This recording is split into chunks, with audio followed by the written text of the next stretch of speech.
welcome to another episode of Bloodlust Boxing. I'm Sav. And I'm Baz. And today's episode, Joe Cordina versus Edward Vazquez this weekend in Monte Carlo, Baz. Monte Carlo. Nice. Wouldn't mind being there at the moment. Let's get into it. Yeah, what do you think? What do you think about this fight? Is this a potential banana skin? So Joe Cordina took on Rakhimov in his last fight in a toe-to-toe war it was in the end, wasn't it? That was a sick fight. Fight. We said it was going to be a tough one, that one. We did. To be fair, Rakhimov came out all guns blazing. Yeah, he definitely stepped up the levels. I think one of the things I looked at when he fought Rakhimov was that he had a lot of gaps in there, and he teamed up with Freddie Roach, and he clearly plugged those gaps, and he made it a tough fight for Joe Cordina. And I'll be interested to see what Rakhimov does next. But on this fight, got Cordina versus Edward Vazquez, and in some ways, it's very similar to that level of opponent. It feels like that. I mean, having looked at Vazquez, there's not a lot of footage on him out there. No, and his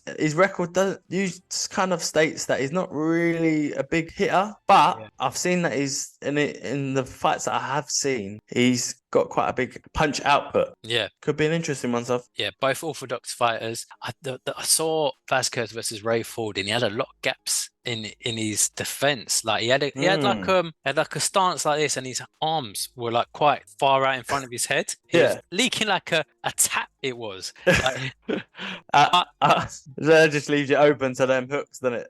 It does. But he was doing this weird thing where, and I guess it was good in a good way. He was moving around quite a bit. So he's up, he was high, he was low, he was ducking down. I mean, it leaves you open to potentially get counted from a weird angle. But he was moving around so much. He was trying to bamboozle Ray Ford in that fight, although Ford got the decision on the night. But is Joe Cordina too much for all of the rest of this division stuff? I mean, looking at this fight and just this fight, based on the footage I've seen of Vazquez versus Ford, Cordina should deal with him fairly easily. But that was in 2022, and since then he's had 4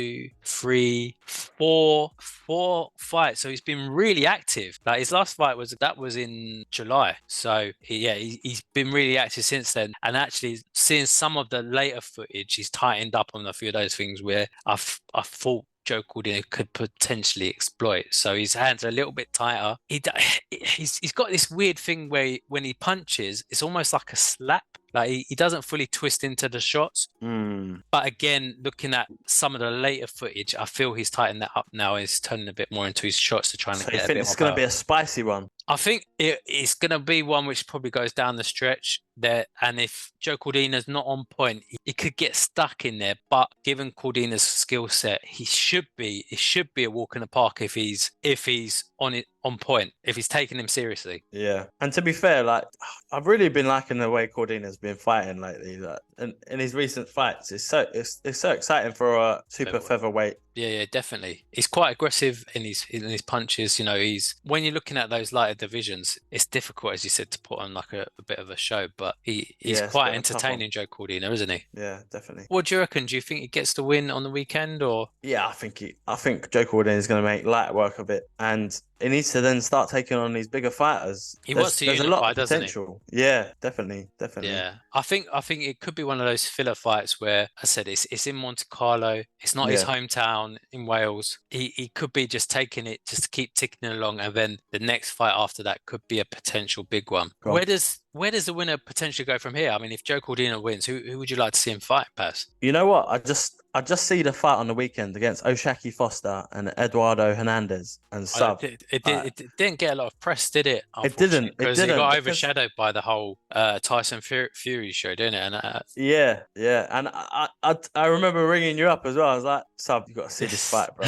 Like, it's such a sick fight. I still got to see it. I'm not going to lie. I still need to see it. I'm still catching up. Yeah, it went under the radar, but it was such a good fight because Eduardo Hernandez was dominating a lot of the fight. I think it was for the WBC title. It got to like the 11th round, and I'm pretty sure it was open scoring. So they must have told Oshaki Foster. Oh, really? Open scoring? Yeah, I think so. Oh, nice. And they told Oshaki Foster that he was down on the cards, and then he just come out and just I don't know where he found the energy, Yeah. but he just pulled it out of the bag and got Got the clocked Eduardo Hernandez with like about 100 punches. They just went toe to toe for the whole 11th wow. round, and then the 12th round was just mayhem as well. And then I think Eduardo Hernandez got dropped again, and then the referee finally called it off with like 30 seconds to go. Yeah. So I mean, if you ain't watched that fight, could be a potential fight of the year. Wow. Yeah, I think I need to check it out. At least you know what I'm round going of to the do? year anyway. After this, I'm going to go check it out. Go check on it out. DAZN. That's it. Yeah.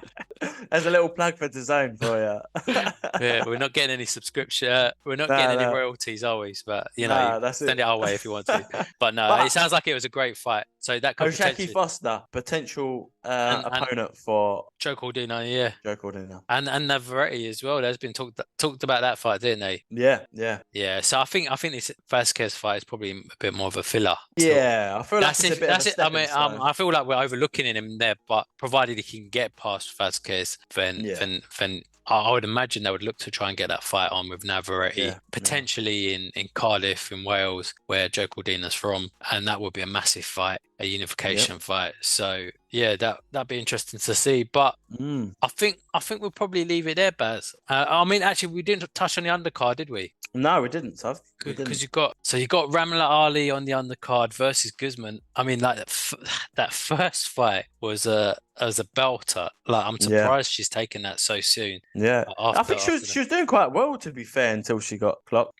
She took some big hits in that fight. Yeah. I probably would have swerved the rematch for now anyway. Yeah, but fair play to her. She's just going straight back in there. She is game. She has get that revenge. There was a lot of other things going on with her outside of the boxing. She'd been, I believe she'd been working on like some modeling and potentially a film. So maybe she was distracted there. Maybe. So you've got Ramla Ali, who's trained by Manny Robles, like distinguished trainer. But I mean, do you think he's going to be able to get her ready for this rematch, Baz? Like soon? I think, to be fair, she was doing all the right things in the first fight. She just needed to. I think she just got a bit drawn in. I think if she works the jab and picks up the points, because Guzman being a big hitter, I'll just avoid those big punches altogether and just work the ring and just go for a points decision. There's some fighters. I think she's been fighters like that. You just have to avoid. I think she's just been a bit too brave in some of her fights, where if she relied a bit more on her boxing skill, then she could navigate some of the trouble. Exactly. And it feels like she's stepping up a bit in weight to be at this level. It's gonna take a little bit getting used to it. Yeah, and you got to be smarter. Yeah, but that Guzman, she's a killer. I know. But I mean, looking at the rest of the undercard, I mean, I can't see too much information. I don't know if it's going to be. It might be to be confirmed. Maybe they haven't. But it's quite a small undercard by it. But anyway, we're looking forward to the fight this weekend. It's good to see Joe Cordina out again and keep him busy. And yeah, if you haven't already, hit that like button and subscribe. And if you haven't already watched our last video up here.